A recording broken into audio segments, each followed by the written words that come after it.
गांधी जी को उपाध्यक्ष बनने का जो निर्णय लिया है कांग्रेस पार्टी ने, ये अपने आप में बड़ा ऐतिहासिक निर्णय है। कांग्रेस नेता उनके कंधे से कंधे मिलाकर उन चुनौतियों के साथ लड़ने के लिए तैयार है। तो युवाओं की भावना को देखते हुए पार्टी ने फैसला किया है, young leadership is the need of the our.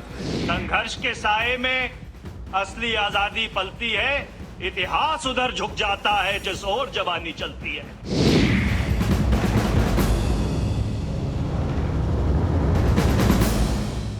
नमस्कार, स्वागत है आपका सरोकार में। मैं हूं अमृता राय और आज सरोकार जयपुर के चिंतन शिविर से। जयपुर में चिंतन शिविर करके कांग्रेस पार्टी ने अपने निकट भविष्य की चुनौतियों और सोच को जाहिर करने की कोशिश की है, लेकिन इस चिंतन शिविर का एक हासिल राहुल गांधी भी जरूर रहे। आज इस मुद्दे पर चर्चा करने के लिए हमारे साथ कई खास मेहमान इस वक्त जुड़ रहे हैं। हमारे साथ कांग्रेस पार्टी में सचिव और हरियाणा से एमपी अशोक तंवर जी हैं। बहुत बहुत स्वागत है आपका अशोक तंवर। हमारे साथ वरिष्ठ पत्रकार विजय त्रिवेदी हैं इस मुद्दे पर चर्चा करने के लिए। विजय, आपका भी बहुत स्वागत है। शेष नारायण सिंह जी हैं, वरिष्ठ पत्रकार हैं, आपका भी स्वागत है शेष नारायण जी। और हमारे साथ हैं अमरिंदर सिंह राजा, आपका भी स्वागत है, पंजाब से आप। सबसे पहले आप ही से शुरुआत करना चाहेंगे अशोक जी। राहुल गांधी ने आज जो स्पीच दिया, उन्होंने कहा कि हम आम आदमी को अपनी पार्टी से जोड़ने के लिए सबसे ज्यादा प्राथमिकता देंगे। आप पिछले 10-11 सालों से पार्टी में कार्यरत हैं, बल्कि उससे ज्यादा समय से कार्यरत हैं, और राहुल गांधी के साथ भी 10-11 सालों से आप काम कर रहे हैं। आपका अनुभव किस तरह का रहा? 10-11 सालों में पिछले किस तरह से आम आदमी को जोड़ा गया है पार्टी में? देखिए, मैं समझता हूं कि पार्टी के तौर पे बात करें तो लगातार सोनिया जी ने जब से कांग्रेस की कमान संभाली, साधारण परिवार के नौजवान साथियों को आगे लेकर के आए। साधारण परिवार के साथ साथ किसान, मजदूर, कमजोर वर्ग के जो हमारे साथी हैं, उनको संगठन में महिलाओं को आगे बढ़ाने का काम किया। और जब से राहुल जी आए उसके बाद उन्होंने जिस तरीके से अखिल भारतीय कांग्रेस कमेटी के महासचिव बने, यूथ कांग्रेस NSUI के प्रभारी बने, और जिस तरीके से उन्होंने संगठन के दरवाजे खोलने का काम किया। हम सब जानते हैं कि पुराने समय में जो हमारा सिस्टम था वो नॉमिनेटेड सिस्टम था, उसको इलेक्टेड सिस्टम किया। और मैं समझता हूं कि आज करोड़ों की संख्या में, करीबन पिछले अगर हम 3-4 साल उठा करके देखें, जब से आंतरिक लोकतंत्र की बहाली पार्टी में हुई, उसके बाद करीबन 3 से 4 करोड़ नौजवान साथी यूथ कांग्रेस NSUI के साथ जुड़े और एक नया नेतृत्व उन्होंने, मैं समझता हूं कि ग्रास रूट से लेकर के ऊपर तक तैयार किया और उनको विधानसभा और संसद में भी भेजने का काम क्या किया। आपको भी यही लगता है कि आंतरिक लोकतंत्र की वजह से आपको आज राजनीति में आने का मौका मिला, कांग्रेस पार्टी से चुनाव जीते? बिल्कुल, मैं तो इस बात को दोहराना चाहता हूं जो अशोक तंवर जी ने कही।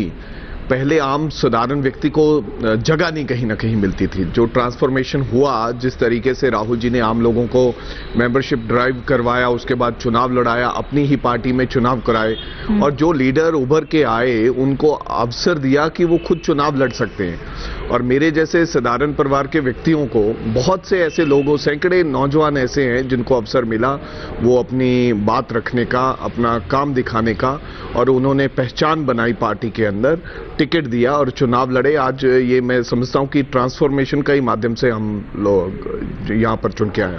जी विजय, आप 2 कांग्रेस के युवा नेताओं को सुन रहे हैं। उन्होंने कहा कि दरअसल ट्रांसफॉर्मेशन हुआ और आम लोगों को, आम युवाओं को मौका मिला पार्टी में, और इसलिए ये लोगों को यहाँ आने का मौका मिला। लेकिन अगर ये बात सही है तो राहुल गांधी को ये क्यों कहना पड़ रहा है कि why do the handful people control the entire system? लेकिन इसका जवाब तो राहुल गांधी को देना है। जो राहुल गांधी की बात राजा कर रहे हैं, अमरिंदर जी, अशोक जी कर रहे हैं, राहुल गांधी कौन है? राहुल गांधी ने अपने भाषण में कहा कि पैराशूट से लोग उतरते हैं, हवाई जहाज में चलते हैं। राहुल गांधी NSUI और यूथ कांग्रेस में इलेक्शन करवाते हैं, लेकिन जब CWC में या कांग्रेस के चिंतन शिविर में उनका नॉमिनेशन होता है उपाध्यक्ष के तौर पे, तब वो इनकार नहीं करते कि मैं एक नॉमिनेटेड उपाध्यक्ष नहीं बनना चाहता इस पार्टी का। लेकिन ये भी सच है कि उन्होंने लंबे समय तक इस पद को लेने से इनकार किया, हालांकि ये कभी भी उनको मिल सकता था। लेकिन वो नॉमिनेटेड उपाध्यक्ष हैं, वो नॉमिनेटेड महासचिव हैं। हाँ। और जिस युवा पीढ़ी की बात कर रहे हैं, अशोक जी कर रहे हैं, राजा जी कर रहे हैं, आज कांग्रेस की युवा पीढ़ी में कौन लोग हैं?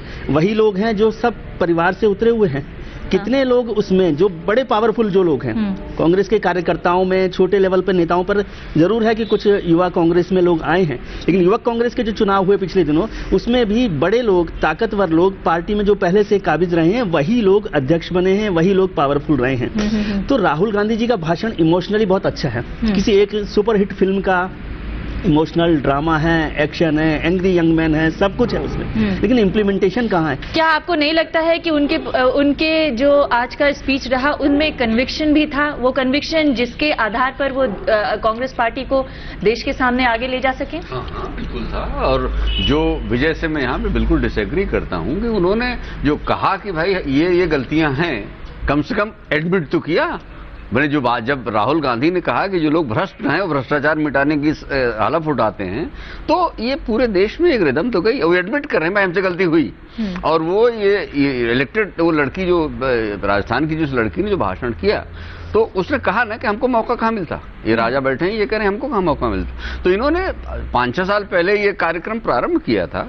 और इमोशनल भाषण जो है राजीव गांधी जी ने भी दिया था जब उन्होंने सत्ता के दलाल का जिक्र किया था, तो उसके बाद हर 20 साल बाद एक भाषण हमको सुनाते रहे हम इमोशनल। नहीं, लेकिन ये भी तो सही है विजय कि जब राजीव गांधी ने ये इमोशनल भाषण दिया था उसके बाद एक युवा पीढ़ी को आने का मौका मिला।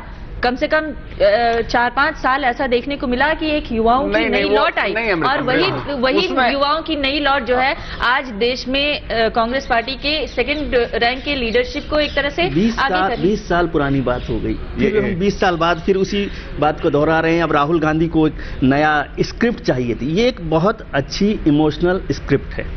आपके प्रोग्राम के लिए एक अच्छी स्क्रिप्ट हो सकती है, वो एक फिल्म के लिए बहुत अच्छी स्क्रिप्ट हो सकती है, लेकिन पॉलिटिक्स में स्क्रिप्ट से ज्यादा जरूरी उसका इम्प्लीमेंटेशन है, जिसका जिक्र राहुल गांधी ने किया है। जो शेष जी कह रहे हैं वो बात ठीक है कि बहुत सारी गलतियां मान ली, लेकिन गलतियों के बाद रास्ता खुलता है।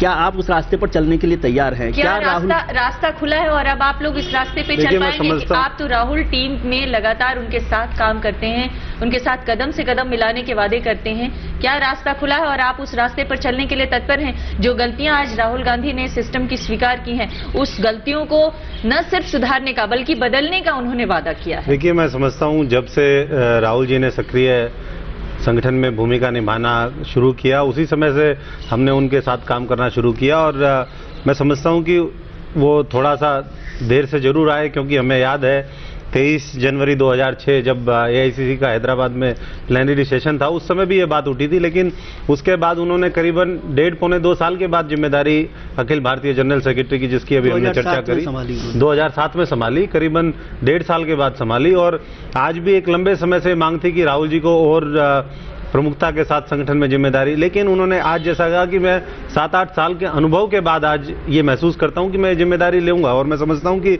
उनका कमिटमेंट है इस बात को लेकर के, जिस बात को सोचते हैं मानसिक रूप से बहुत मजबूत हैं। और जहां तक इमोशन की बात है, मैं समझता हूं कि हर व्यक्ति के अंदर इमोशन होते हैं। आज उन्होंने उस बात का इजहार किया, संगठन को एक नई ऊर्जा दी, नई ताकत दी, और हमारे जो करोड़ों की संख्या में साथी हैं वो नई ऊर्जा, नई ताकत, युवा जोश, ये सब की बातें तो लगातार हो रही हैं, पर वो जोश उस तरह से उभर कर दिख नहीं रहा है, सामने आकर एक्शन लेता हुआ नहीं दिख। मैं वही कह रहा हूं कि एक्शन में हमें दिखाई दिया है, संगठन में एक व्यापक बदलाव आया है, ट्रांसफॉर्मेशन आई है, और मैं समझता हूं कि अब सीनियर कांग्रेस में जहां एक बड़ी जिम्मेदारी के साथ आएंगे। आज उन्होंने कहा कि मैं आज से पहले यूथ कांग्रेस एनएसयूआई के लिए एक जिम्मेदारी के तहत ऑफिशियली काम करता था, आज मैं पूरी कांग्रेस के लिए काम करूंगा, किसान के लिए काम करूंगा, मजदूर के लिए काम करूंगा, दलित के लिए करूंगा, अकलियत के लिए करूंगा, गरीब के लिए करूंगा, और पूरे हिंदुस्तान को किस तरीके से आगे लेकर के जाया जाए इसके बारे में करूंगा। कांग्रेस के प्रेसिडेंट भी रहे हैं आप ये बताइए कि यूथ कांग्रेस में जब वो सक्रिय रूप से भागीदारी कर रहे थे तो किस तरह के ट्रांसफॉर्मेशन आए, क्या देखने को मिला, क्या नई चीज आई? देखिए, जब उन्होंने जिम्मेदारी संभाली, और मैंने 2.5 साल राहुल जी जब हमारे इंचार्ज बने उससे पहले काम किया, 2.5 साल उनके साथ काम किया, और मैं समझता हूं कि जब उन्होंने संगठन की जिम्मेदारी संभाली, सबसे पहले उन्होंने कहा कि आज के बाद क्या कार्यक्रम, किस तरीके से यूथ कांग्रेस काम करेगी, उसके आधार पर हम आने वाले समय में फैसले लेंगे, और जितने भी यूथ कांग्रेस के हमारे साथी हैं उनका प्रमोशन उसके आधार पर होगा। और उसके आधार पर मैं समझता हूं कि चाहे राजा हो, चाहे मैं हूं, और हमारे सैकड़ों ऐसे साथी हैं जो आज विधानसभाओं में पहुंचे हैं, लोकसभा में पहुंचे हैं, और जैसा अभी विजय जी कह रहे थे कि परिवारवाद का, तो मैं समझता हूं कि उसके हटकर के भी बहुत ऐसे लोग हैं, हमारे जैसे लोग हैं जो फर्स्ट जनरेशन है, जिनका राजनीति में कोई गांव में कोई सरपंच का चुनाव नहीं लड़ा, लेकिन उनको मेरी चिंता पार्टी ने आगे बढ़ाने का काम किया है। आप लोगों ने चुनाव जीता जरूर, एमएलए का, एमपी का, लेकिन संगठन के अंदर जो बड़े बड़े पद हैं, क्या उन पदों पर भी युवाओं की भागीदारी नजर आएगी? अब क्या युवाओं को बड़े मौके मिलने जाएंगे? क्या आप लोग को ये उम्मीद है राहुल गांधी के आने से? समझता हूँ कि आ चुकी है। बहुत से ऐसे पद हैं जो, जैसे अशोक जी ने कहा कि ट्रांसफॉर्मेशन के माध्यम से, चुनाव के माध्यम से आम साधारण लोगों को दिए। भाई साहब ने कहा कि इमोशनल भाषण दिया। मैं समझता हूँ कि जिस आदमी ने, जिस व्यक्ति में इमोशन नहीं है, तो मैं समझता हूं कि वो कोई कार्य नहीं कर सकता। जिस तरीके से राहुल जी ने, को कैसे समझेगा? जिस तरीके राजा अमरिंदर को मैं क्या 2030 में राहुल गांधी जब कांग्रेस के इंचार्ज हो गए हैं, उपाध्यक्ष हो गए हैं, तो क्या मैं 2030 में, समझ लीजिए आज 2013 चल रहा है, 2030 में अमरिंदर सिंह जी को कांग्रेस का अध्यक्ष देख सकता हूं? ये सवाल मैं जानना चाहता हूं। मैं ये तो नहीं कह सकता, लेकिन जिस अशोक तंवर जी क्या कांग्रेस के अध्यक्ष हो सकते हैं 2025 में? अध्यक्ष की जहां तक बात है, आज भी ये अक्सर उठता रहता है। बहुत बदलाव हो गया है, राहुल जी आ गए हैं तो और बदलेगा। मैं समझता हूं कि कांग्रेस में जो व्यक्ति जिस काबिल है, काबिलियत के आधार पर, उसकी संघर्ष और उसकी मेहनत, उसके योग्यता के आधार पर उसको आगे पार्टी ने बढ़ाया है हमेशा। और मुझे पूरा विश्वास है कि राहुल जी के ये जिम्मेदारी संभालने के बाद आने वाले समय में, अभी पीछे हमारा गवर्नमेंट का फेरबदल हुआ, उसमें हमने देखा कि नए चेहरों को आगे लेकर के आए। और मैं सरकार में तो नए चेहरे आए, लेकिन संगठन में जब फेरबदल होगा, हमें पूरा विश्वास है कि सोनिया जी के नेतृत्व में, राहुल जी के नेतृत्व में नए चेहरों को मौका मिलेगा और वो चेहरे एक मजबूत कांग्रेस को आने वाले समय। अशोक जी, मेरा सवाल नए नेतृत्व को लेकर है। मैं यही तो कह रहा हूँ, सोनिया जी और राहुल जी का नेतृत्व तो जब तक कांग्रेस है तब तक चलती रहेगी। अशोक तंवर की नेतृत्व में कांग्रेस कब चलेगी? अशोक नेतृत्व, हमारे जैसे साथी सब मिलकर के, मैं समझता हूं कि आज हमारा सबका ध्येय है कि किस तरीके से हम कांग्रेस को मजबूत करें, कांग्रेस की विचारधारा को मजबूत करें, जो हमारे कार्यक्रम है, नीति है, उसको आम आदमी तक ज्यादा से ज्यादा फायदा पहुंचाए। मतलब आप ये कह रहे हैं कि पद में कुछ नहीं रखा है, काम में जो पद भी समय के हिसाब से मिलता है, पद भी पार्टी।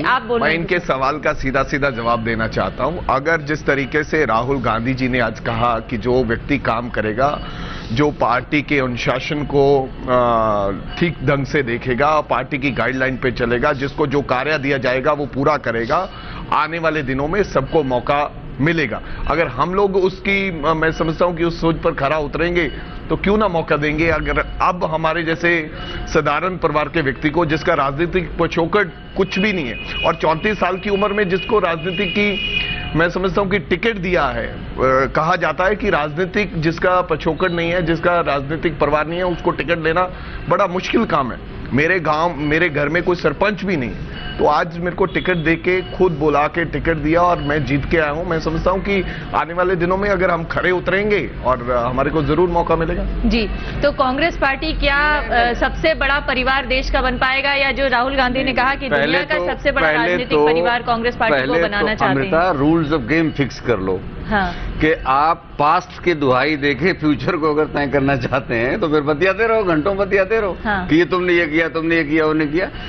Forget it. एक आदमी खड़ा है जिसके हाथ में, चाहे जिस तरीके से, चाहे वंशवाद से, चाहे जिस तरीके से, कांग्रेस पार्टी का मुस्तकबिल थमा दिया गया है। और वो आदमी, रवि विजय बता रहे थे कि जब उन्होंने सत्ता के दलाल कहा था, सत्ता के दलालों ने राजीव गांधी को 85 में बोला, 86 में उनके खिलाफ कैंपेन शुरू कर दिया, पुशबैक कर दिया। लेकिन मैं 2 मिनट आपका अटेंशन चाहूंगा कि राहुल गांधी ने जो बातें आज कही हैं, वो बातें हर आदमी कहता है। और जब राजीव गांधी ने सत्ता के दलाल का भाषण दिया था, या 15 पैसे पहुंचता है, और वो अगले दिन अखबारों में आया था और तमाम चीजें हुई थी, और इतना सूचना का क्रांति नहीं थी। आज तो राहुल गांधी एक गलती करेंगे 50 लोग आएंगे। और बाकायदा कल बता रहे थे कि इनके पार्टी के बड़े नेता दिग्विजय सिंह कि इनके जो सबसे प्रिय राजनीतिक मित्र हैं माननीय नरेंद्र मोदी ने वहां एक दुकान बना रखी है, संस्थान क्या कोई केंद्र बना रखा है, जहां से कि उन जिसको चाहते हैं उसके खिलाफ मीडिया का कैंपेन चलाते हैं, इंटरनेट का। तो वो जमाना दूसरा है। आज वो जब कह रहे हैं कि हम ज्ञान को, यूथ फ्यूथ की बात नहीं कर रहे हैं, ये मुगालते में हैं लोग कि नौजवान कोई भी आएगा कम उम्र का उसको बैठा देंगे, ऐसा कुछ नहीं होगा। उन्होंने कहा कि विजडम को हम जो है चैलेंज करते हैं और मीडियाक्रिटी को बहस आगे करते हैं। अगर कोई आदमी ये तय कर ले कि हम विजडम को अहमियत देंगे, मीडियाक्रिटी को अहमियत नहीं देंगे, तो राहुल गांधी के भाषण का जो इथॉस है वो यहां से है। और एक आदमी जो कुछ करने की मर्जी कर रहा है वो कहता है कि लाल बत्ती जो है लोग एमिशंस को रौंद जाती है। तो वो अपने तमाम लोग जो मंच पे खड़े थे, जब उन्होंने कहा कि जो लोग औरतों को रोज बेइज्जत करते हैं, वो औरतों की इज्जत की बात करते हैं, जो भ्रष्टाचारी है, भ्रष्टाचार के खिलाफ उन्हीं लोगों के खिलाफ बोल रहे थे वो। और वहां पे जो राहुल गांधी जो बात कह रहे हैं, ये बड़ी बात है। जैसे विजय ने कहा कि सत्ता के दलालों ने जिस तरह से उनको ठीक किया था, ये लोग इनको ठीक करने की हिम्मत रखते हैं, हैसियत रखते हैं। अब देखना ये है कि ये जो नहीं, शीश नारायण जी, बात ये है कि ये सारी बातें तो उन्होंने कही, लेकिन इन सारी बातों को तो पहले से जनता सुनते आई है। कब? अब लास्ट कब सुना था? नहीं बताइए। हाँ। जवाहरलाल नेहरू के बाद हाँ। एक तो सेंटेंस में कहा था बेचारे ने, राहुल गांधी और राजीव गांधी के सत्ता के दलाल, उन्होंने धज्जियां उड़ा दी। कभी भी इस तरह से डेमोक्रेसी, एआईसीसी हम लोगों ने भी जितनी देखी कम से कम, उसमें कहीं भी इस तरह से ऐलानिया एस्टैब्लिश सत्ता को चैलेंज कहीं नहीं किया गया। तो जिस तरह से राहुल गांधी ने एस्टैब्लिश सत्ता को चैलेंज किया है और सिस्टम को बदलने की बात कही है, क्या वो सिस्टम को बदलने के लिए उस तरह से अग्रसर हो पाएंगे? जिस तरह की सोच उनकी है वो उनको क्या एस्टैब्लिश कर पाएगी? इस पर बातचीत जारी रखेंगे, एक छोटे से ब्रेक के लिए रुकेंगे।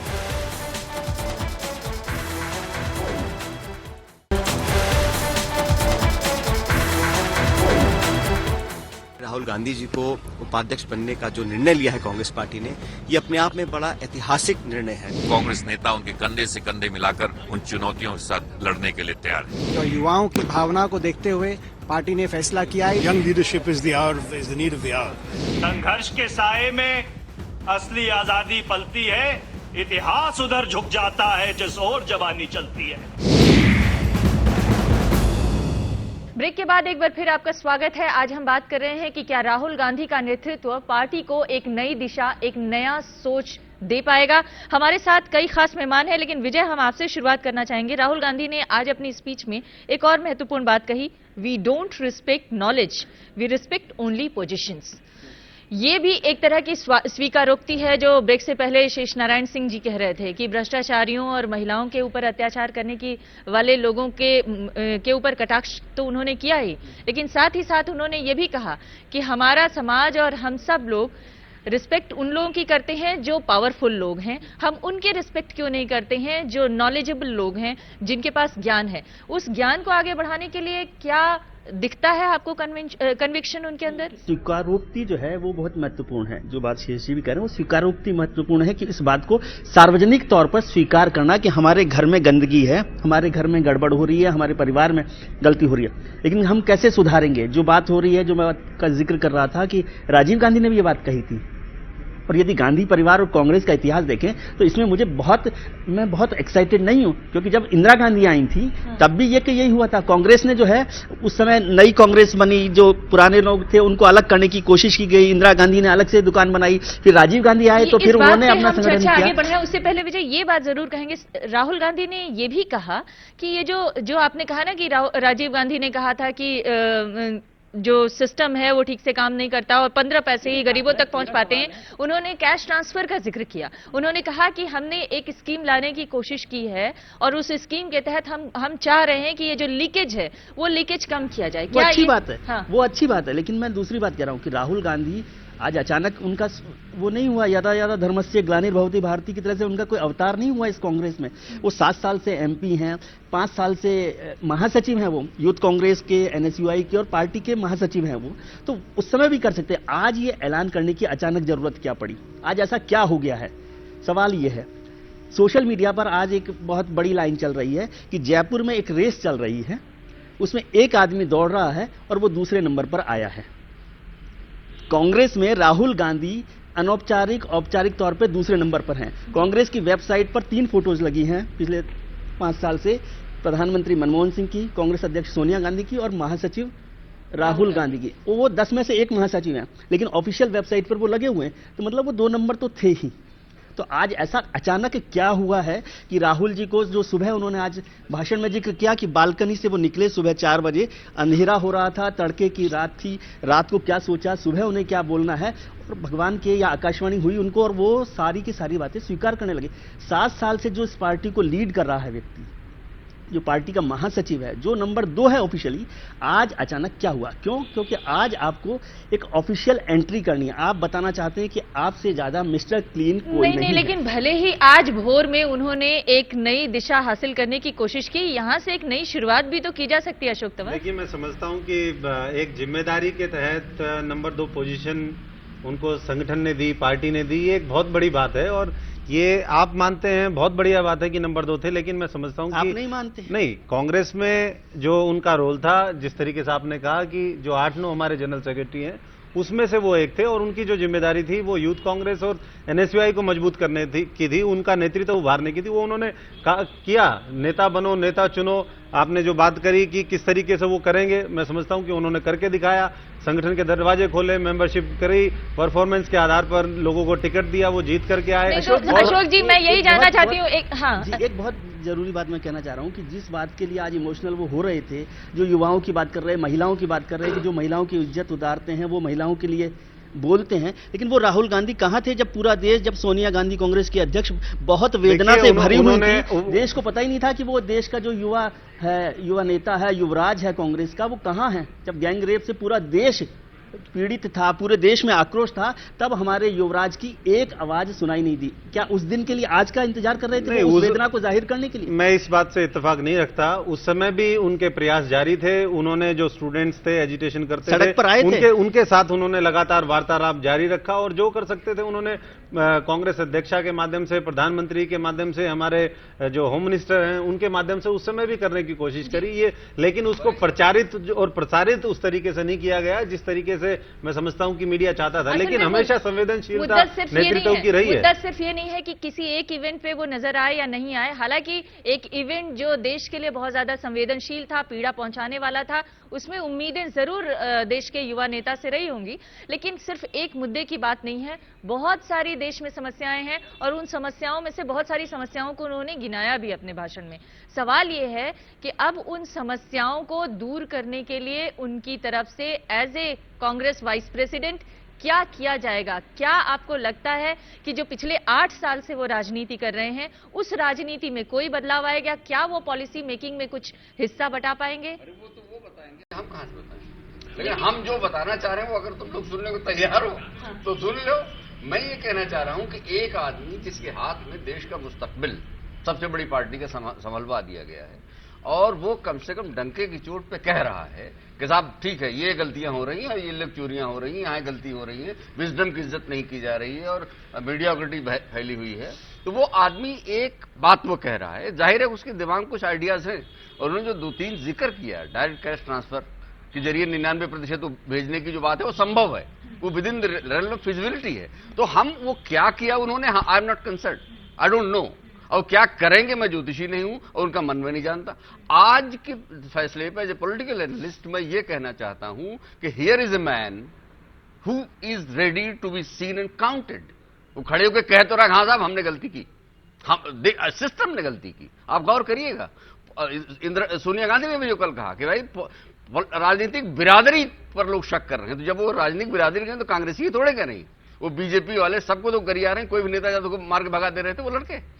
तो ये सारी जो बातें हैं, इसको जब उन्होंने कहा कि लीडरलेस जो क्यों हो गए हैं लोग, क्योंकि पॉलिटिकल सिस्टम में क्रेडिबिलिटी का गैप है। आप यहां बैठ के मीडियोक्रेटी को पाल रहे हैं, तो आप एक आदमी कुछ करने आया है तो उसने पीछे क्या किया उससे तो मैं नहीं बात अच्छा, लेकिन शेष नारायण जी मुझे एक बात बताइए, जो जनता है वो ये जानना चाहती है कि जो सिस्टम चलाने वाले लोग हैं वो आके अगर ये कहें कि सिस्टम में गड़बड़ी है तो जनता तो दूर कर नहीं सकती है, सिस्टम चलाने वाले लोग ही दूर कर सकते हैं। जो कह रहे हैं वो यही तो कह रहे हैं कि भाई सिस्टम जो है वो उसमें मीडियोक्रेटी हावी है और उसमें विजडम की इज्जत नहीं है, पद की इज्जत है, तो उसको ठीक करने का एक मौका आना चाहिए, उसके लिए हम कोशिश करेंगे, यही तो कह रहे हैं वो। और इसमें उन पर विश्वास करने का फिलहाल, क्योंकि आज वो कह रहे हैं तो हमको सिनिकल अप्रोच की जरूरत नहीं। मैं सीधी सी ये बात कर रहा हूं, मैं नहीं जानता कि वो क्या करेंगे, मैं नहीं जानता उन्होंने क्या किया, इन लोगों को लाए, हमके फ्रैंकली मुझे मालूम नहीं था, लेकिन अगर ये उन्होंने किया तो अच्छी बात की है। जी अमरिंदर, क्या आपको राहुल गांधी ने आज जो वादे किए और जो कन्विक्शन दिखाने की कोशिश की उस पर विश्वास हो रहा है कि अब वो आगे बढ़ पाएंगे उस दिशा में? उन्होंने कहा जो कहा, मैं पूरा इसके ऊपर विश्वास रखता हूं कि जो उन्होंने कहा वो करेंगे। और उन्होंने कहा कि मैं बहुत गहरे से जो भी काम करता हूं बहुत गहराई से करता हूं, जिस तरीके से बातचीत चल रही है कि क्या वो कर पाएंगे या नहीं कर पाएंगे, खुद माने कि कांग्रेस पार्टी में कुछ कमियां हैं। मैं समझता हूं कि चाहे कोई एक परिवार भी है, घर के अंदर भी किसी ना किसी चीज की कोई कमी होती है, उसको सुधारने का प्रयास करेंगे, उसको उसमें नया कुछ हो वो प्रयास करना चाहते हैं राहुल गांधी, और अवश्य रूप से जो उन्होंने कहा है वो करेंगे, मैं ये समझता हूं। और इसमें मैं जोड़ना चाहूंगा कि जब राहुल जी ने यूथ कांग्रेस एनएसयूआई की जिम्मेदारी आज से करीबन 5-6 साल पहले ली, उस समय भी उन्होंने इस बात को संगठन में क्या कमियां हैं, क्या हमारी ताकत है, उसका एहसास किया और उसके हिसाब से आगे की रणनीति तैयार की। आज जब उनको कांग्रेस पार्टी की एक महत्वपूर्ण जिम्मेदारी दी गई है और उस बात का जब एहसास है जो शेषनारायण जी उन्होंने कहा, और मैं समझता हूं कि वही बात देश के परिप्रेक्ष्य में भी है, उसका भी उनको एहसास करके और आगे आने वाले समय की और मजबूत रणनीति के तहत आज उन्होंने बहुत स्पष्ट रूप से बात कही कि हम ऐसा चाहते हैं कि आने वाले समय में प्रदेश में इस तरीके की लीडरशिप तैयार हो, कम से कम 5 से 10 ऐसे हमारे लोग हों। सवाल मैं बार बार आपसे पूछना चाहती हूं कि 8 साल से वो राजनीति में लगातार सक्रिय हैं, आपने भी उनके साथ लंबे समय से काम किया है। उन्होंने कहा कि हम चाहते हैं कि कम से कम 40-50 नेताओं की ऐसी एक लीडरशिप हम तैयार कर सकें जो मुख्यमंत्री और प्रधानमंत्री बनने के काबिल हों। 8 सालों में कितनी लीडरशिप तैयार हुई? देखिए, मैंने शुरुआत में इस बात को कहा कि आज सैकड़ों की संख्या में विधानसभाओं में यूथ कांग्रेस एनएसयूआई के माध्यम से लोग पहुंचे हैं। संसद में कम से कम 20 से 25 ऐसे लोग हैं जो संगठन की जिनकी बैकग्राउंड है, हमारे जैसे साथी उसमें हैं, और भी दूसरे साथी हैं। और उन्होंने कहा स्पष्ट रूप से कि एक समय था कि गांधी जी के बाद हम देख सकते थे कि एक तरफ नेहरू जी हैं, सरदार पटेल हैं, मौलाना आजाद हैं, डॉक्टर अंबेडकर हैं, तमाम जो गैलेक्सी ऑफ उस टाइम के लीडरशिप थी, उस तरह की लीडरशिप आने वाले समय में तैयार करने का उनका मकसद है। और कभी भी एक व्यक्ति, मैं समझता हूं कि अगर हम उनसे ये उम्मीद करें कि वो सब कुछ, पर एक टीम की जरूरत होती है, जो टीम को लेकर के मैं समझता हूं कि वो इस देश को और ज्यादा ताकत देने का काम करना तो क्या राहुल गांधी बदलाव के एजेंट बन पाएंगे? इस पर चर्चा जारी रहेगी, एक छोटे से ब्रेक के लिए रुकते हैं।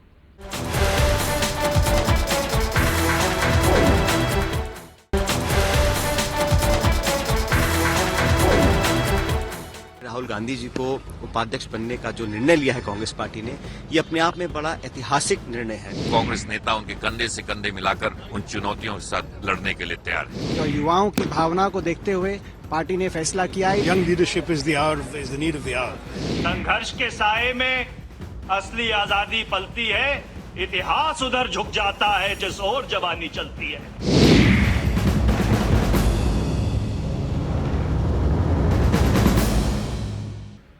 ब्रेक के बाद एक बार फिर आपका स्वागत है। हम आज चर्चा कर रहे हैं कि राहुल गांधी का नेतृत्व क्या कांग्रेस पार्टी को एक नई दिशा, एक नई सोच दे पाएगा? क्या नया खून कांग्रेस पार्टी के लिए एक नई दिशा की तरफ आगे ले जाता हुआ दिख रहा है? विजय जी, आपके पास आए उससे पहले शेषनारायण जी, आपसे चर्चा की शुरुआत करना चाहूंगी। मैंने जहां पे खत्म किया था कि राहुल गांधी क्या बदलाव के एजेंट साबित हो पाएंगे? जिस तरह की एक सोच राहुल का नाम तय करने पर रखी गई थी। नहीं, देखिए साहब, एक आदमी इस वक्त अपने पॉलिटिकल सिस्टम में, मैं कांग्रेस की बात अब नहीं कर रहा हूं, पूरी सारा across the length and breadth of nation की बात कर रहा हूं, एक आदमी को तो खड़ा होना पड़ेगा जो कि कह दे कि साहब हम पॉलिटिकल सिस्टम को बदलने की कोशिश करेंगे। आज इसमें देश का दुर्भाग्य ये है कि जितनी भी बड़ी पार्टियां हैं, किसी में कहीं भी कोई स्टेटस, कोई हर जगह भरे पड़े, हर पार्टी में। तो एक आदमी जो कह रहा है तो कम से कम इसको दूसरे लोग नकल करना तो शुरू करें, वरना ये बहुत बुरा होने जा रहा है। और सिनिकल अप्रोच, मैं बार बार लोगों से ही कह रहा हूं कि उन्होंने क्या पास्ट में किया हम नहीं जानते, फ्यूचर में वो क्या करेंगे हम बाद में जज करेंगे। राजीव गांधी ने कहा था, इंदिरा गांधी के खिलाफ जो आंदोलन जयप्रकाश का था, वो आंदोलन ही स्थापित सत्ता के विरुद्ध था। आज इस आदमी ने विद इन द कांग्रेस खड़े होकर मंच पे ऐलानिया अपने एक्सेप्टेंस स्पीच में क्या कहा कि हम स्थापित सत्ता, जो स्थापित सत्ता माने जो सिस्टम जो जड़ पकड़ गया है, जिसमें परिवर्तनशीलता खत्म हो गई है, उसको बदलने की कोशिश करेंगे। तो इस पे उम्मीद आपको क्यों नहीं हो रही? नहीं, उम्मीद इसलिए हम उम्मीद करने से चूक नहीं रहे हैं। हम चाहते हैं कि हर देश का नागरिक उम्मीद करे एक अच्छे और नए बदलाव की, लेकिन मुश्किल ये है कि उसके सामने कोई ऐसा उदाहरण नहीं दिख रहा है। क्यों नहीं दिख रहा? डायरेक्ट कैश ट्रांसफर, विजय एक मिनट, डायरेक्ट कैश ट्रांसफर जो है आधार की जो स्कीम है, एक बात तो सुनो, पूरी बात तो नहीं है सुनो, ना। पूरी बात तो सुनो। राहुल गांधी की पार्टी तो कर रही है, और उनका उसमें इनपुट माना जाएगा, ऐसे नहीं, ऐसे जी, जीरो जी, नंबर मत अच्छा, दो। दूसरा? जो नहीं, जो direct right to education, right to information, आज सारा जो भ्रष्टाचार है, नरेगा। भ्रष्टाचार जो खुला है, ये राइट नहीं, नरेगा तो भ्रष्टाचार की गंगा है, उसकी बात नहीं करते। राइट टू इंफॉर्मेशन ने दुनिया बदल के रख दी। राइट टू इंफॉर्मेशन ने दुनिया बदल के रख दी है, लेकिन सिस्टम को अंदर से देखा जाए तो सुस्त भी किया है। और दूसरी महत्वपूर्ण बात यह है शेष जी कि ये जो राइट टू एजुकेशन की आप बात कर रहे हैं, ये आज से नहीं चल रहा है, दशकों से चला आ रहा है। ये मांग दशकों से चली आ रही थी, अब जाके लागू हुई यूपीए सरकार में। और तीसरी आपने महत्वपूर्ण बात कही भ्रष्टाचार की। भ्रष्टाचार राइट टू इंफॉर्मेशन की वजह से उजागर होना शुरू हुआ, और जेल कौन गया? इसके साथ ही जेल गए। हर चीज की बेसिक जो डेवलपमेंट के सिद्धांत हैं, प्लीज, हर एक थीसिस होती है, उसकी एंटी थीसिस होती है, तो एंटी थीसिस का फेज हो रहा है। सिंथेसिस का वेट करिए, ऑप्टिमिस्ट रहिए। राहुल गांधी का मैं प्रशंसक नहीं हूं, मतलब मैं लगता है मेरे भाषण से ऐसा लगता है मैं उनका प्रशंसक हूं, बिल्कुल नहीं हूं। लेकिन मैं कम से कम एक आदमी जिसके हाथ में कांग्रेस की बागडोर चली गई है, जानी थी, थी पहले से ही, वो आदमी कम से कम ये बात कर रहा है। वो आदमी इनके अपने चाचा की तरह भी बात कर सकता था कि आज वो नए नए लोगों को ये बता रहे हैं कि हमारे गांव में कोई पंच नहीं है। ग्रामीण एक लड़की जो आज भाषण कर रही थी, ग्रामीण लड़की, सुनिए, वो क्या थे, राजा रजवाड़ों को उठा के लाए थे, और वही लोग बाद में नेता हुए। बाद में उन्हीं लोगों ने कांग्रेस को मैक्सिमम नुकसान किया। तो कम से कम एक आदमी सही बात कह तो रहा है, गिव हिम ए चांस यार। मेरा केवल गुजारिश ये है कि आज जो कुछ भी यहां हुआ है, पिछले 3 दिन में जो हुआ है, उसमें राहुल गांधी ने कम से कम एक शुरुआत तो की, ये कहने की कि भाई हमने गलती की और हम सुधारने के लिए तैयारी कर रहे हैं जी। बाकी तो किसी पार्टी में कोई कह भी नहीं रहा है, वो लोगों को लाके जबरदस्ती थोप रहे हैं। नहीं अशोक जी, आखिर लोगों को यह विश्वास क्यों नहीं हो पा रहा है कि राहुल गांधी ये जो बात कह रहे हैं कि हम संगठन को बदलना चाहते हैं, हम सिस्टम को ठीक करना चाहते हैं, हम सिस्टम को एक नए सिरे से परिभाषित करने की कोशिश कर रहे हैं, उस बदलाव को दूसरी राजनीतिक दलों की बात तो छोड़ दें, अपनी पार्टी के लोगों का साथ भी क्यों नहीं मिल पा रहा है? उस सोच को क्या अपने लोगों का साथ देखिए, मैं शुरुआत इस बात से करूंगा कि जब यूथ कांग्रेस एनएसयूआई में जो आंतरिक चुनाव की बात हुई थी, उस समय भी लोगों को विश्वास नहीं होता था। एक स्टेट में जब हमने शुरू किया, लोग बोलते थे कि ये दूसरे स्टेट में होगा ही नहीं, फिर बोले कि तीसरे स्टेट में नहीं होगा, लेकिन आज पूरे हिंदुस्तान में हुआ। अच्छा, और जितना मैं राहुल जी को जानता हूं, मैं समझता हूं कि is a very tough person, mentally very tough, and today he is having conviction, courage, and he is determined to be the agent of change। और आने वाले समय में जब मौका देगा, आज पार्टी ने उनको मौका दिया है, कल देश जब मौका देगा तो मुझे पूरा विश्वास है कि वो इस देश को भी बदलेंगे। एजेंट ऑफ चेंज जो हम बात लगातार कर रहे हैं, लेकिन यहाँ सच्चाई एक ये भी है कि आज राहुल गांधी को अगर छोड़ दिया जाए और सोनिया गांधी को छोड़ दिया जाए तो जितने भी नेता है, ज्यादातर उन्होंने भूत की बात की, पास्ट की बात की। क्या पास्ट की बात करके हम भविष्य को की तरफ आगे चल सकते हैं? हम पीछे देखते रहें और आगे चल सकते हैं? पास्ट का अनुभव आगे चलने में मदद करता है। पहली बात, अशोक जी ने जो बात कही कि जब देश मौका देगा, देश मौका देने के लिए बहुत सारे लोग पीएम इन वेटिंग का में अभी लाइन में लगे हुए हैं, वो तो खैर अलग मुद्दा है। विश्वास नहीं करने के कारणों की बात करें हम, जो बात हो रही है कि विश्वास करना चाहिए। एक नौजवान, एक लीडर जो है बात कर रहा है आगे अच्छा करने की बात को हमेशा स्वीकार करना चाहिए कि वो अच्छा करेंगे। 100% नहीं करेंगे तो 30% करेंगे, 30% भी अच्छा होगा तो भी बहुत कुछ सुधार हो सकता है। लेकिन उदाहरण देखिए, उन्होंने आज के भाषण में, सोनिया जी ने सुबह भाषण दिया, उसके बाद राहुल जी ने भाषण दिया, प्रधानमंत्री जी ने भाषण दिया, उसमें 3-4 शब्द आए। एक मीडियोक्रेसी की बात आई, एक हिपोक्रेसी की बात आई, एक साइकोफेंसी की बात आई। अब आज दिन भर की कार्यवाही को देखिए, ये कांग्रेस पार्टी हो सकती है जिसमें प्रधानमंत्री मनमोहन सिंह डायस पर बैठे हों और कांग्रेस के सभी महान नेता, अशोक तंवर जी से लेकर राजा अमरिंदर सिंह तक, सब लोग राहुल गांधी को प्रधानमंत्री बनाने की बात कर रहे हो। यदि ये कांग्रेस के अलावा देश की किसी पार्टी में हो सकता हो कि आपका सिटिंग प्राइम मिनिस्टर बैठा हुआ हो और आप सब लोग जय जयकार करके राहुल गांधी को प्रधानमंत्री बनाने की बात कर रहे हो, पहली बात। दूसरी बात है, और उस पर राहुल गांधी की प्रतिक्रिया नहीं है, मुझे अशोक जी की, अमरिंदर की प्रतिक्रिया नहीं चाहिए, लेकिन राहुल गांधी ने खड़े होकर नहीं कहा कि यह बात ठीक नहीं है, दिस इज कॉल्ड साइकोफेंसी। इसकी जरूरत नहीं है, ये चापलूसी की जरूरत नहीं है कि मुझे राहुल गांधी को जय जयकार करो प्रधानमंत्री जी के सामने। राहुल गांधी सोनिया जी ने अपने भाषण में स्पष्ट रूप से कहा था कि साइकोफेंसी को हम दूर रखना चाहते हैं। वो तो तब कहा था जब रात को उन्होंने उपाध्यक्ष बनाया अपने सुपुत्र को। जो बड़े नेता हैं, उन्होंने सोनिया गांधी जी ने वो छोटे अपने भाषण में उस सवेरे कहा, चहेते की बात, कि चहेतों को मत मौका दीजिए, चहेतों पर ज्यादा जोर मत दीजिए, जब रात को उन्होंने अपने सुपुत्र को उपाध्यक्ष बनाया है। तो ये किस बात का विश्वास की बात है? दूसरी बात जो मैं महत्वपूर्ण कर रहा हूं कि राहुल गांधी ने बहुत अच्छी बातें की, बहुत स्वीकारोक्ति की, बहुत भविष्य की बात की, लेकिन कोई एक्शन प्लान नहीं दिया। वो एक्शन प्लान मुझे देते, मेरे कांग्रेस के कार्यकर्ता को देते, देश को देते कि मेरा एक्शन प्लान ये है, मैं इस देश को ऐसे सुधारना चाहता हूं, मैं इस सिस्टम को ऐसे सुधारना चाहता हूं, मीडियोक्रेसी को ऐसे कम करना चाहता हूं, भ्रष्टाचार को ऐसे खत्म करना चाहता हूं, चापलूसों को ऐसे खत्म करना, लेकिन कोई एक्शन प्लान उसमें नहीं है। 1 घंटे का भाषण जिसमें पूरी की पूरी बातें राष्ट्र के लिए एक चमकदार नेतृत्व की जो फोटो है उसके रूप में है, लेकिन आपका एक्शन प्लान क्या है? नहीं, लेकिन ये भी तो एक्शन प्लान के बिना पहली जरूरत तो यह है कि आप सपना देखिए। पहली जरूरत तो यह है, जैसा कि राहुल गांधी ने अपने स्पीच में कहा भी, कि पहली जरूरत तो यह है कि आप सपना देखिए। दूसरी बात यह है कि वो पहला है, लेकिन सपने को साकार करने के लिए आपका एक्शन प्लान होना चाहिए। बेहतर होता कि आज वो एक्शन प्लान भी बताते कि मैं चाहता हूं कि ये एक्शन प्लान हो, लेकिन मैं फिर बार बार बात करूंगा, मैं इस पर तो अड़ा रहूंगा कि एक मनोनीत उपाध्यक्ष एक इलेक्टेड डेमोक्रेटिक सिस्टम की बात करने का हक नहीं रखता। D for democracy, D for dynasty. आप आज इस पूरे चिंतन शिविर के जो हासिल हैं उसको किस तरह से देखते हैं? इसमें क्या चीज मजबूत हुआ है? मैं समझता हूं जिस तरीके से विजय जी कह रहे हैं कि आज उन्होंने कोई एक्शन प्लान देना था। एक्शन प्लान मैं समझता हूं कि एक बार किसी चीज को तैयारी के लिए, जिस तरीके से हमारे साथी ने कहा, शेष नारायण जी ने कहा कि भाई शुरुआत तो की, उसके ऊपर वो बोले तो सही, उन्होंने कहा कि मैं ये करने जा रहा हूं। एक बार जो उन्होंने कहा है उसको मैं समझता हूं कि देखना चाहिए कि किस तरीके से जो उन्होंने कहा है वो करने जा रहे हैं कि नहीं करने जा रहे हैं। मेरा पूर्ण विश्वास है जिस तरीके से चिंतन शिविर में तमाम बातें हुई, तमाम आम लोगों की बातें हुई, मिडिल क्लास की बातें हुई और आम आदमी को आगे बढ़ाने का काम करने की बातें हुई, पंचायत स्तर के लोगों को, जिला अध्यक्षों को आगे बढ़ाने के काम करने की जो बातें हुई, मैं समझता हूं कि ये सारा जो शिविर था इससे ये बात निकल के आती है कि आने वाले दिनों में आप वास्तव रूप में आप एक तब्दीली देखेंगे। आप देखेंगे कि नई शुरुआत हुई है और उसमें कोई बदलाव आ रहा है। हमने एक और बात पे ध्यान दिया, वो ये कि राहुल गांधी ने कहा कि मैं जल्दबाजी में नहीं हूं और जल्दबाजी में काम करने में विश्वास नहीं रखता हूं, आराम से और सोच समझ के कदम बढ़ाना चाहिए। लेकिन 8 साल लगे उनको यहां तक, यानी उपाध्यक्ष के पद को पर एक तरह से औपचारिक ऐलान आने में।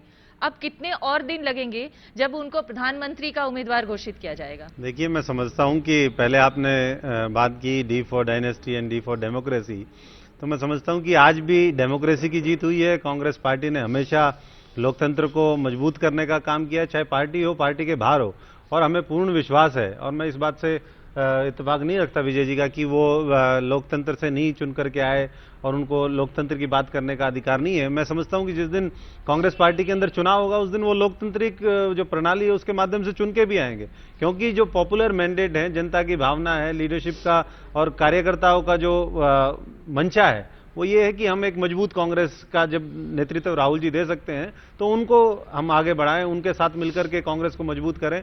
और अल्टीमेटली जो हमारा सबका उद्देश्य है वो ये है कि किस तरीके से आम आदमी की सेवा हो। आज जो हमारे सामने चुनौतियां हैं, एक डेमोग्राफिक डिविडेंड के बाद भी आज जिस तरीके से अच्छी शिक्षा होनी चाहिए, अच्छी स्वास्थ्य की सेवाएं पहुंचनी चाहिए, रोजगार के अवसर मिलने चाहिए, आम आदमी को ये सारे जो डायरेक्ट टैक्स बेनिफिट्स की हमने बात, कैश बेनिफिट की बात करी है, कि जो भी रहा वो कुल मिलाकर आंतरिक लोकतंत्र को यानी डेमोक्रेसी को मजबूत करने की तरफ बढ़ता हुआ ये दिख रहा है, यहाँ से पार्टी दिख रही है। लेकिन आप ये बताइए शेष नारायण जी कि जिस तरह से ये पूरा राहुल गांधी को सौंपा गया है आज एक औपचारिक पद, क्या अगर किसी और को सौंपा जाता तो इतनी एकजुटता होती? क्या जैसे जैसे ये कहा जा रहा है कि अगर चुनाव होता और लोकतांत्रिक प्रक्रिया से कोई चुनकर आता तो क्या ये एकजुटता देखने को मिलती? क्या वहां गोलबंदी नहीं हो जाती? कम से कम राहुल गांधी के नाम पर सारे कांग्रेस के लोग एकजुट तो हैं। नहीं, मैं विजय से इस बात पर सहमत हूं कि साइको फैंसी जो है, जिसकी मुखालिफत सोनिया जी कर रही थी, एक उनमें से कोई भी खड़ा होकर राहुल गांधी या सोनिया गांधी कर रहे थे, बस जब हर जगह राहुल गांधी, जिस तरह से हम लोग तो बैठे थे वहां हॉल में और वो एम्बैरेसिंग हद तक जा रहा था, तो वो तो उसको रोक सकते थे। एक्शन प्लान की जो बात है, साइको फैंसी उनको खत्म करना है तो आज ही से शुरू कर देते। और मुझे इस बात का इंतजार है कि जब जो भी कांग्रेस अध्यक्ष चुन के आएगा तो वो गोलबंदी होगी, उसके खिलाफ कैंपेन होगा, अभियान चलेगा। 69 के बाद इस पार्टी में नहीं हुआ।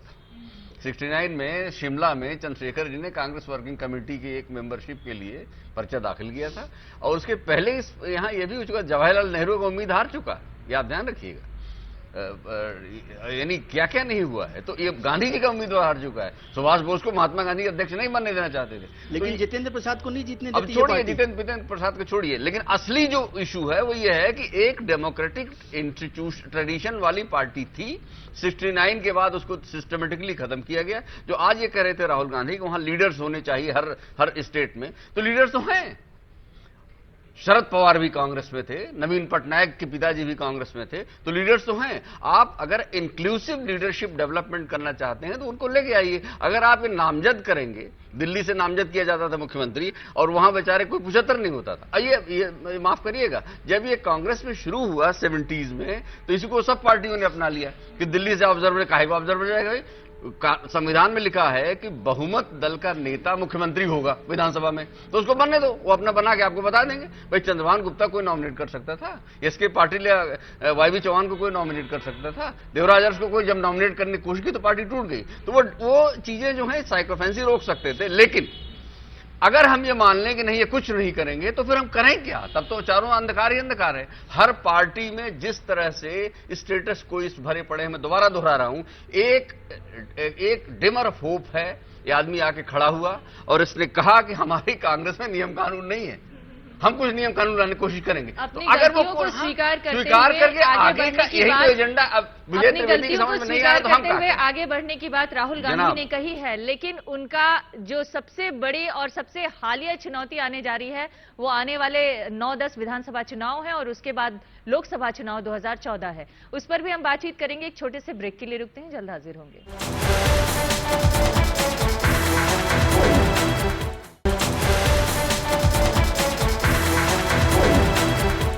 राहुल गांधी जी को उपाध्यक्ष बनने का जो निर्णय लिया है कांग्रेस पार्टी ने, ये अपने आप में बड़ा ऐतिहासिक निर्णय है। कांग्रेस नेता उनके कंधे से कंधे मिलाकर उन चुनौतियों के साथ लड़ने के लिए तैयार है। तो युवाओं की भावना को देखते हुए पार्टी ने फैसला किया है, Young leadership is the need of the hour. संघर्ष के साए में असली आजादी पलती है, इतिहास उधर झुक जाता है जिस ओर जवानी चलती है। ब्रेक के बाद एक बार फिर आपका स्वागत है। हम आज बात कर रहे हैं कांग्रेस पार्टी के चिंतन शिविर की और यहां से निकले राहुल गांधी के नेतृत्व की। विजय त्रिवेदी, जिस तरह से कांग्रेस पार्टी को एक नई उम्मीद के रूप में राहुल गांधी मिले हैं, क्या अब यहां से राहुल गांधी उम्मीद जो देखने को मिली है वो उम्मीद पूरा कर पाएंगे? जिस तरह की चुनौतियां इस समय पार्टी के सामने हैं, आने वाले दिनों में 9-10 राज्यों में विधानसभा चुनाव होने वाले हैं, सबसे पहली चुनौती वहीं पर राहुल गांधी के सामने आएगी। एक कठिन परिस्थिति में वो यहां पर उपाध्यक्ष के पद पर सुशोभित हुए हैं, तो कैसे इसको पूरा करेंगे? आपको क्या रास्ता दिखता है? पहले तो मुझे एक थोड़ा सा कंफ्यूजन लगता है पार्टी को लेकर कि क्या राहुल गांधी दूसरे नंबर की स्थिति पर हैं या नंबर 1 की स्थिति पर। यदि नंबर 1 सोनिया गांधी हैं और नंबर 2 राहुल गांधी हैं, तो दोनों के विचार में एक बड़ा डिफरेंस है जो इलेक्शंस को लेकर खासतौर से, वो है कोएलिशन को लेकर। सोनिया गांधी जी, जितना मैं समझता हूं और जितने समय से वो काम कर रही हैं, वो कोएलिशन को, गठबंधन को फेवर करती हैं, समर्थन करती हैं, जबकि राहुल गांधी गठबंधन के खिलाफ हैं। तो अगले आने वाले दिनों में कांग्रेस क्या फैसला करेगी? राहुल गांधी की बात मानेगी कि एकला चलो रे, या सोनिया गांधी जो उनके अध्यक्ष हैं उनकी बात मानेगी कि गठबंधन को माना जाए? अभी जो एक्सपीरियंस राज्यों को लेकर हुआ, बिहार में राहुल गांधी जिम्मेदार थे, वहां हार गई पार्टी। यूपी में जिम्मेदार थे, वहां हार गई पार्टी। डरते डरते गुजरात पहुंचे, वहां हार गई पार्टी। अगले जो चुनाव है इस साल में 9 राज्यों में, कई राज्यों में जीती भी, हिमाचल को क्यों भूल रहे हैं? इस साल में जो उस पर चर्चा नहीं करें तो बेहतर। लेकिन इस साल जो 9 राज्यों में चुनाव है, उसमें से 6 राज्यों में कांग्रेस आने की संभावना बहुत मुश्किल है। तो क्या राहुल गांधी उसकी जिम्मेदारी लेंगे कि 6 राज्यों में यदि फिर से कांग्रेस नहीं आ पाई, क्या उसके लिए रोड मैप है? इस सबको भी राहुल गांधी को देखना होगा। अशोक तंवर, क्या ये 2013-2014 के चुनावों के लिए राहुल गांधी तैयार हैं? और क्या आपको नहीं लगता है कि उनको पद तो मिला है लेकिन चुनौतियां बहुत बड़ी हैं? मैं समझता हूं कि पूरी तरीके से तैयार भी हैं, और आज उन्होंने कहा कि मैं बहुत ऑप्टिमिज्म के साथ ये जिम्मेदारी संभाल रहा हूं। पूरे देश में मुझे काम करना है और पूरी कांग्रेस के लिए काम करना है। अभी तक मैं केवल 2 अग्रणी संगठनों के लिए, फ्रंटल ऑर्गेनाइजेशन के लिए काम करता था, मैं पूरी कांग्रेस के लिए काम करूंगा। और मैं समझता हूं विजय ने सवाल उठाए हो नंबर 1 के रूप में काम नंबर 1 और नंबर 2 की जो इन्होंने बात करी, चुनाव में वो देखिए दोनों हमारे, लोग नीति पर चलेंगे। मैं वही कह रहा हूं, नंबर 1 और नंबर 2 का इन्होंने सवाल उठाया। नंबर 1 और नंबर 2 दोनों हमारे लिए बहुत महत्वपूर्ण लीडर हैं।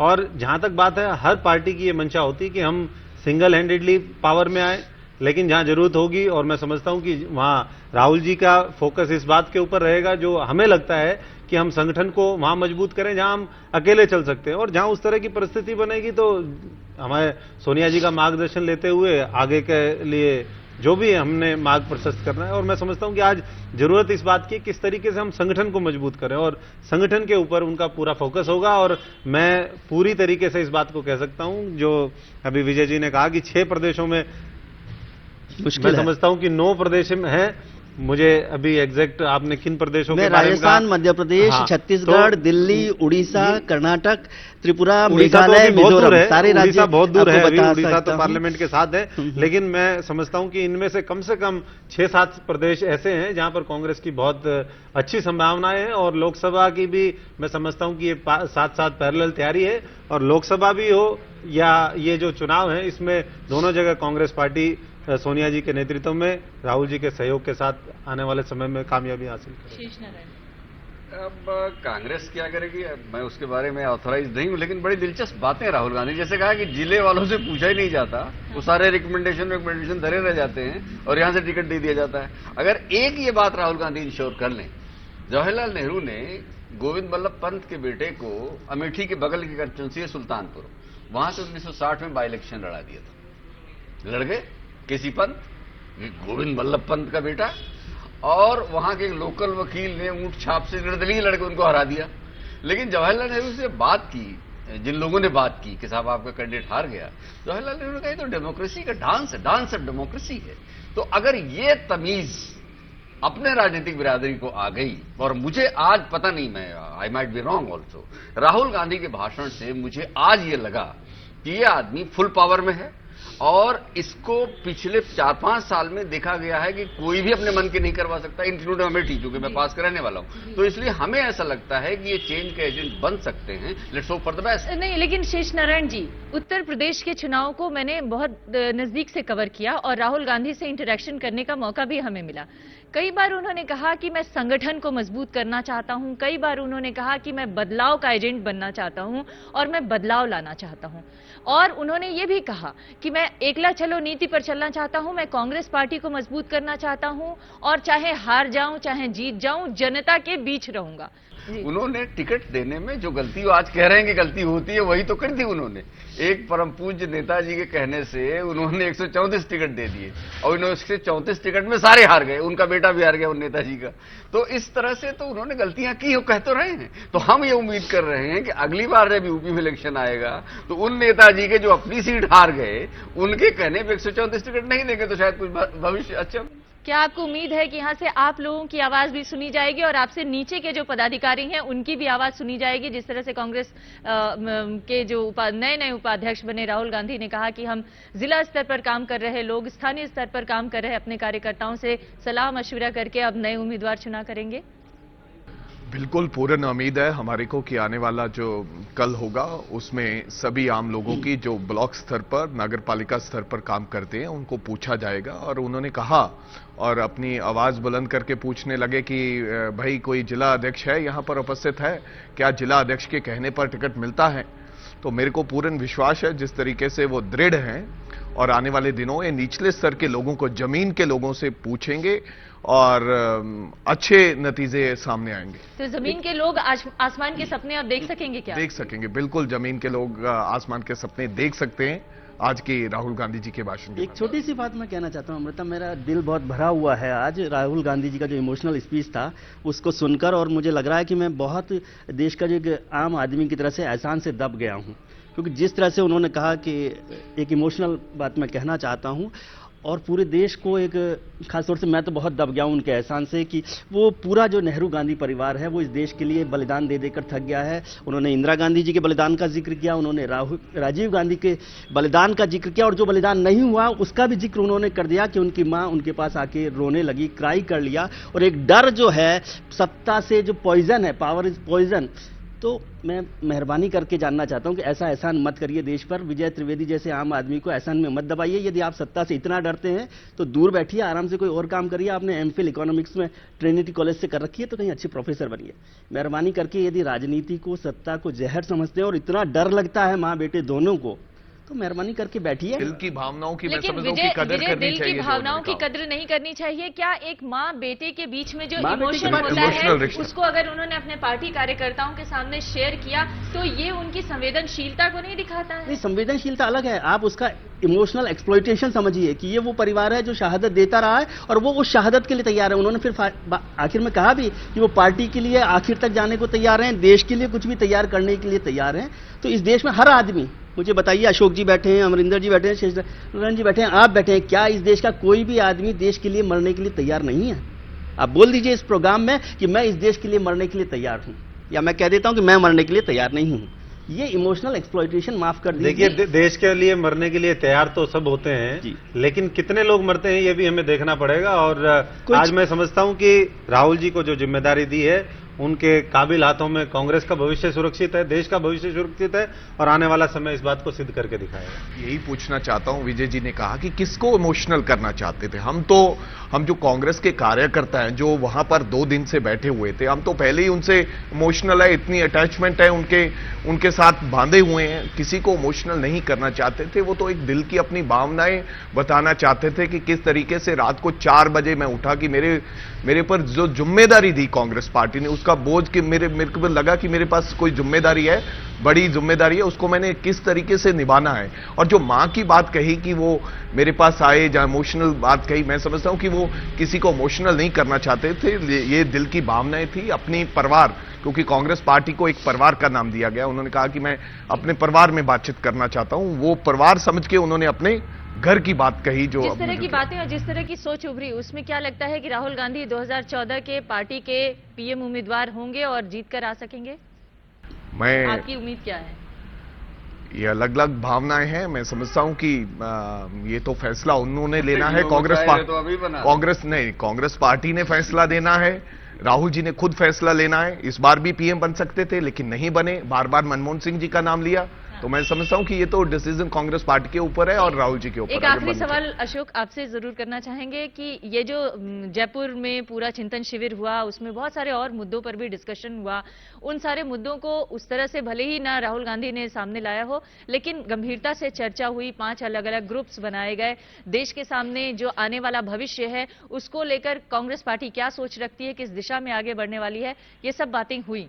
क्या उन सब बातों को लेकर अगर कांग्रेस पार्टी चली तो 2014 का चुनाव जीत पाएगी? आपको भरोसा है? मैं बिल्कुल मानता हूं, और सोनिया जी ने बहुत स्पष्ट रूप से बात रखी कि ये जो हमारा चिंतन शिविर का आउटकम है, जयपुर संकल्प है, घोषणा है, ये हमारा मार्ग प्रशस्त करेगा, मार्गदर्शक होगा, और इसके ऊपर, एजेंडे के ऊपर हम काम करेंगे तो निश्चित रूप से 2014 भी यूपीए की तीसरी बार सरकार बनेगी और आम आदमी का राज आएगा। जी, तो कांग्रेस के राहुल गांधी की बातों को और कांग्रेस के जयपुर डिक्लेरेशन को मान ले तो मुझे लगता है कि कांग्रेस आ सकती है, लेकिन यदि उनका इंप्लीमेंटेशन हो जाए तो। बिल्कुल जी, तो कुल मिलाकर जिस तरह से जयपुर डिक्लेरेशन हुआ, उसमें जिस तरह के मुद्दे सामने रखे गए और कांग्रेस पार्टी ने जो सोच, जो नई बात कहने की कोशिश की, उससे ये जरूर एक उम्मीद बंधी है कि कुछ नया होगा। लेकिन इस नया होने के लिए जरूरी है कि काम करके दिखाया जाए, एक्शन प्लान हो, और जिस दिशा में आगे बढ़ने की बात राहुल गांधी कह रहे हैं उस दिशा में वो आगे बढ़ें, तभी शायद सफलता हासिल होगी। बहुत बहुत धन्यवाद आप सभी का हमारे इस कार्यक्रम में शामिल होने के लिए।